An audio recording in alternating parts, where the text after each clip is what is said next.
6 de la mañana, 18 minutos. Les hablábamos de estos 90 días, primeros 90 días del presidente Gustavo Petro en el poder.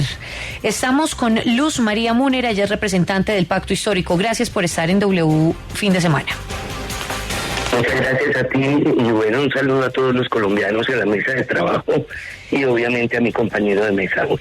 Exactamente, los saludamos al representante del Centro Democrático, Andrés Forero. Gracias por estar acá. María Camila, muy buenos días, un saludo para ti, un saludo para la mesa, para la representante Múnera y para todos los oyentes. Bueno, son muchísimos los temas por abordar y yo creo que ya a los 90 días, que ya quedan 10 días para los 100, no hay mucho que se cambie exactamente. Hay muchísimos temas. Yo quiero empezar con el tema de la seguridad, porque por supuesto el presidente Gustavo Petro siempre ha estado desde campaña prometiendo que el tema de seguridad pues va a cambiar no solamente en la capital del país, sino en las distintas zonas del país, en los distintos territorios. Vimos en las últimas horas que asesinaron a un nuevo excombatiente en un ETCR. También, bueno, hemos visto temas de seguridad ciudadana. Hablamos justamente hoy de las mujeres abusadas, violadas, agredidas sexualmente en los distintos lugares del país, no solamente en Bogotá, en los Andes, Antioquia, en Cartagena, las niñas asesinadas, en fin, el tema de seguridad. Y yo quiero empezar por ahí. Representante Luz María Múnera, ¿cómo ha visto la seguridad desde que llegó el presidente? Yo creo que lo primero que hay que hablar sobre seguridad en Colombia es que es un proceso de cambio que estamos intentando instalar en Colombia. Y no es un proceso que en 90 días podamos decir que sacamos una varita mágica y cambió. El presidente Gustavo Petro ha venido instalando los PGMU en todo el país, no solamente para el tema social, sino también para el tema de seguridad, que está vinculado al tema de paz. Estamos haciendo como gobierno, digo estamos porque yo pertenezco a la bancada de gobierno, enormes esfuerzos para empezar a cambiar una realidad que lleva demasiados años en Colombia. Creo que estamos en el camino correcto, acabamos de aprobar una ley que nos va a ayudar a hablar de paz completa, y la paz completa tiene que ver con todos los temas de violencia en Colombia. Son 90 días en que no ha sido un tema fácil poder llegar a cada rincón del país, sobre todo en un país donde, digamos, el gobierno y el Estado ha sido tan ausente durante tantos años.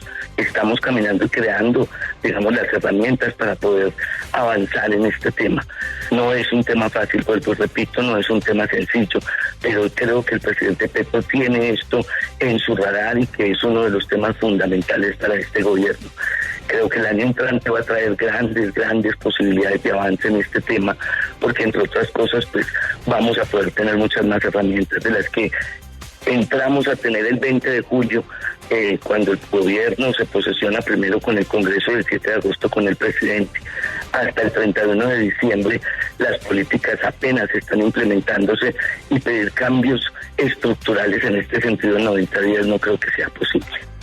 622, representante del Centro Democrático Andrés Forero, en temas de seguridad. ¿Cómo ha visto el presidente y su gestión con el ministro de Defensa, con la policía, con las entidades de seguridad? Pues María Camila, yo coincido con la representante de Múnera en que obviamente en 90 días es difícil hacer un ejercicio para cualquier gobernante, o sea, de evaluación. Sin embargo, yo siento que muchas de las cosas que hicieron siendo oposición los miembros del Pacto Histórico hoy se les están devolviendo. Si uno recuerda, por ejemplo, el senador Bolívar, el propio hoy presidente Gustavo Petro, a propósito de lo que pasaba en el gobierno de Iván Duque, lo responsabilizaban de todas las masacres que se presentaban.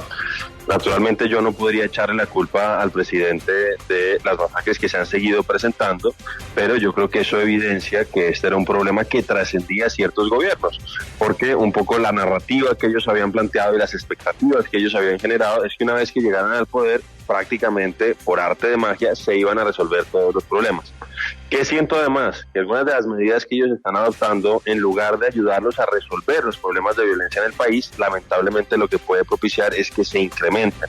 Hemos visto, como lo decía la representante Múnera, que acaba de sancionar el presidente de la República antes de viajar a Egipto, la ley de orden público, la prórroga del orden público, que ha sido el proyecto que ellos han denominado la paz total, Y yo siento que en esto hay cierta ingenuidad y cierto voluntarismo del gobierno, y están generando a mi juicio, unos incentivos perversos, unos incentivos de impunidad que en lugar de resolver los problemas quizá puedan agravarlos.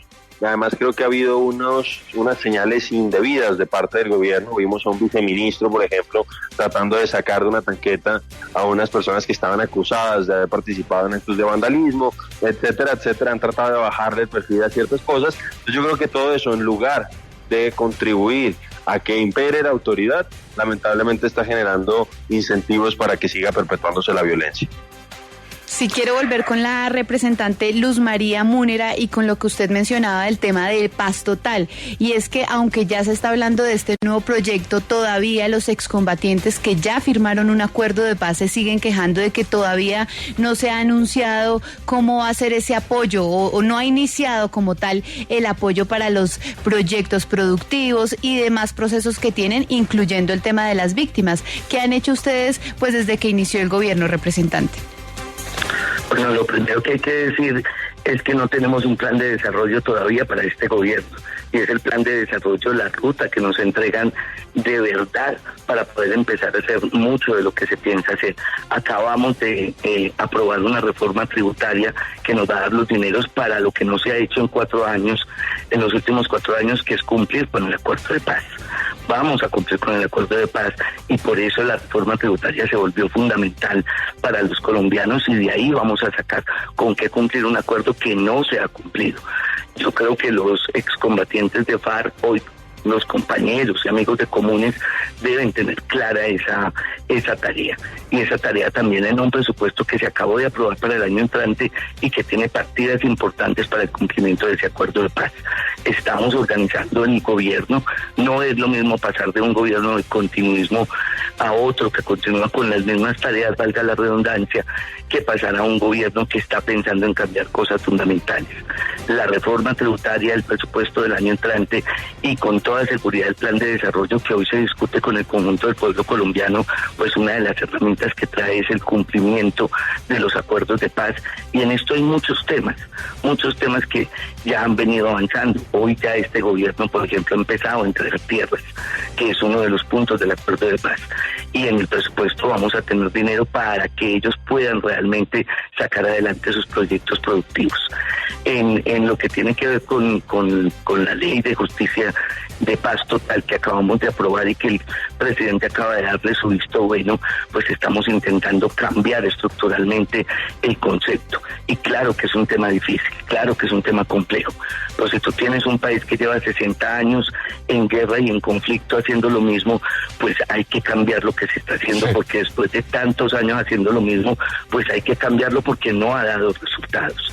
Hoy tenemos y estamos construyendo las herramientas para cumplirle a comunes y al país, y estamos cogiendo las herramientas para poder tener unos diálogos reales con el ELN y para poder hablar de sometimiento a la justicia con los grupos al margen de la ley. Esta es nuestra política, y es una política de paz que no se ha implementado en Colombia y que hoy queremos hacerlo de una manera diferente. Claro, a la oposición, que tiene todo el derecho a opinar y a decir y a oponerse a este tipo de cosas, pues decirle con todo el respeto, se los he dicho en el recinto, con todo el respeto, no vamos a implementar las políticas que se han implementado los últimos 20 años en Colombia. Vamos a cambiar esa visión, y por eso hoy llamamos a diálogo y a centrarnos con todos los grupos al margen de la ley.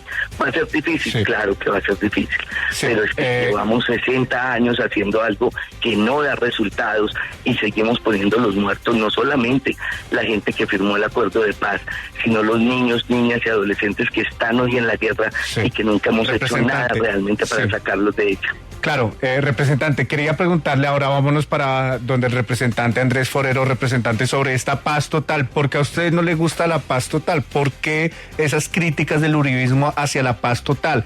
En últimas, lo que dice la ciudadanía es que es un proceso para desmovilizar a muchos grupos que todavía siguen delinquiendo y siguen generando mucha violencia en el país. ¿Por qué no darle esa oportunidad a esa paz total que plantea el presidente Gustavo Petro?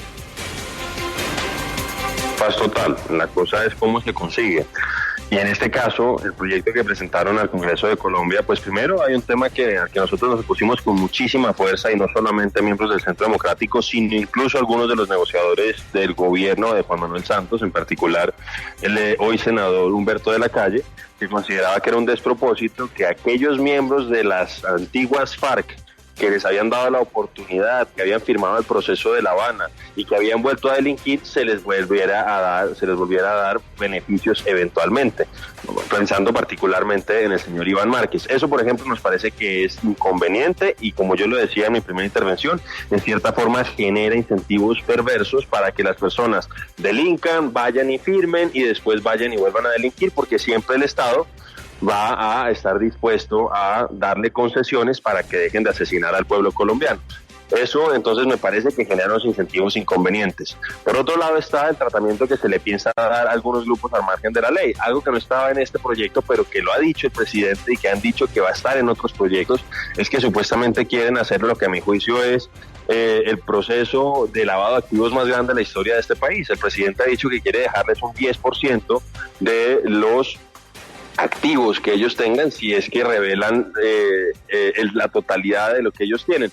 Y me parece, vuelvo a insistir, que no es la forma en que uno tiene que garantizar la autoridad del imperio de la ley en un Estado.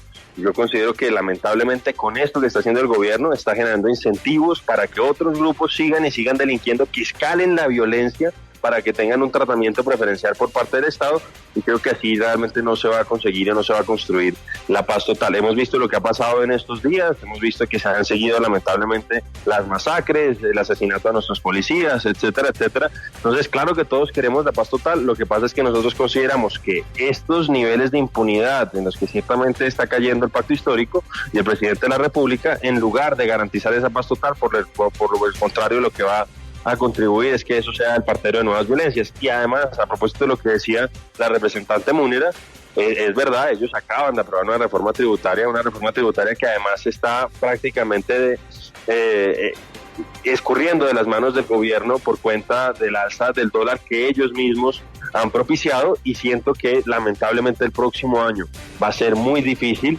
Sé que iba a ser difícil antes de que llegara Petro, mejor dicho, independientemente de quién fuera el presidente, iba a ser un año difícil, pero con las medidas que han tomado, el año 2023 realmente va a ser muy difícil para Colombia, y va a ser muy difícil lograr en esas circunstancias la paz que ellos han dicho que van a lograr. Sí, representante Múnera, esos cambios que propuso en campaña el presidente Gustavo Petro pues requieren unas reformas muy profundas. Algunas ustedes ya las van sacando adelante, pero sin duda les ha tocado ceder. Incluso les ha tocado aliarse con partidos tradicionales y sectores que ustedes criticaban mucho en el pasado.